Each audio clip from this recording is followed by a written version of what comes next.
პასუხს დაველოდოთ ჩვენ ხვალ გვექნება პასუხი აღნიშნულ განცხადებებთან დაკავშირებით საერთო მესიჯი იქნება გაჟღერებული ქართული ოცნება ევროკავშირის პასუხისთვის ემზადება დღეს კახაკალაძემ დაანონსა რომ ბრიუსელის კრიტიკას სპეციალური განცხადებით უპასუხებენ პირველებმა გაარკვია რომ განცხადება პოლიცსაბჭოს სახელით გამოქვეყნდება ახლა ჩნდება კითხვა რას აპირებს ივანიშვილის გუნდი შერშენ ამ დროს გაყალბებული არჩევნების შემდეგ ქართულმა ოცნებამ ევროკავშირთან გაწევრიანებაზე მოლაპარაკებები შეაჩერა. დღეს კი არჩევნების შემდეგ ბრიუსელს პასუხს უმზადებენ.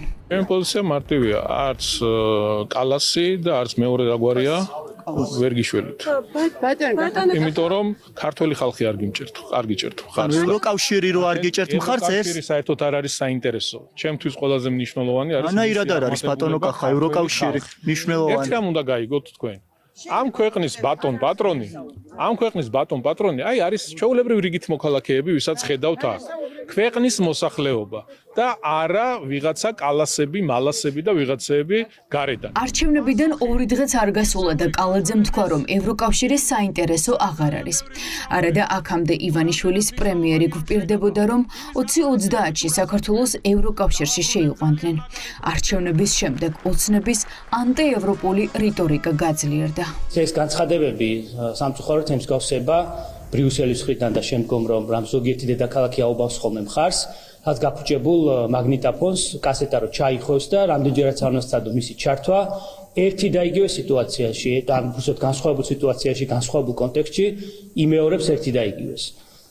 რაც უფრო დიდხანს გააგრძელებენ თავზე ნაცრის წაყრას და თავზე ალესის ხელის გადასმას რადიკალური ჯგუფებისთვის, მით უფრო მეტად დაიგრძელებენ ქართულ ხალხთან მისასვლელ გზას. ოცნების გაღიზიანება გაია კალასის და ევროკომისრის მარტა კოსის მწვავე განცხადებას მოჰყვა. ევროკომისია მიიჩნევს, რომ ადგილობრივი არჩევნები განსხვავებული აზრის ფართომასშტაბიანი ჩახშობის ფონზე ჩატარდა.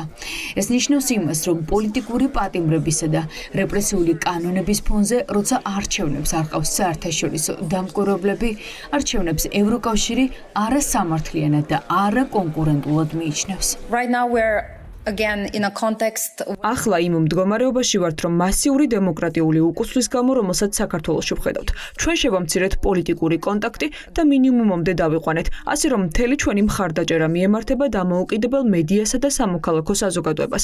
ევროკავშირის ლიდერებმა ძალიან მკაფიოდ თქვეს, რომ გაფართოება დამსახურებაზე დაფუძნებული პროცესია. ჯერჯერობით ახლა მხოლოდ იმას ვხედავთ, როგორ აგდებს საფრთხეში ამ გზას ხელისუფლების წარმომადგენლები. the Georgian authorities are jeopardizing this path. ევროკომისიამ პირდაპირ თქვა, რომ საქართველოს ევროპულ გზას საფრთხეში მხოლოდ მმართველი ხელისუფლება აგდებს. დიპლომატები ამბობენ, რომ ევროკომისიის ეს განცხადება ადასტურებს მხოლოდ ერთ რამეს. დასავლეთიდან მზარდი დემოკრატიული უკუსლის ფონზე ოცნება ლეგიტიმაციას ვერ მიიღებს. ევროკავშირის პოლიტიკა შეაჩეროს ოცნებასთან მაღალი დონის კონტაქტები გაგრძელდება, ვიდრე ქვეყანას სამართლიანი არჩევნების გზით არჩეული ხელისუფლება არ ეყოლება. საკვირველია ეს მეტყველებს იმაზე, რომ ევროკავშირის შეფასულია თანამიმდევრული საკუთარი პოზიციის, ისინი არ აღიარებენ აი ფარს, რასაც ადგილი ჰქონდა 2 დღის წინ, ესაუბრებიან საქართველოს მოსახლეობას, ეუბნებიან რეალურად თუ რასთან გვაქვს ახლა ჩვენ საქმე და ეს არის თავიდან ბოლომდე შექმნილი ფარსი, რომელიც არ შეიძლება ჩაითვალოს რეალურ არჩევნებად. ევროკომისიის შემდეგ ჩატარებული არჩევნები დაგმო ევროკავშირის არაერთმა წევრმა სახელმწიფომ.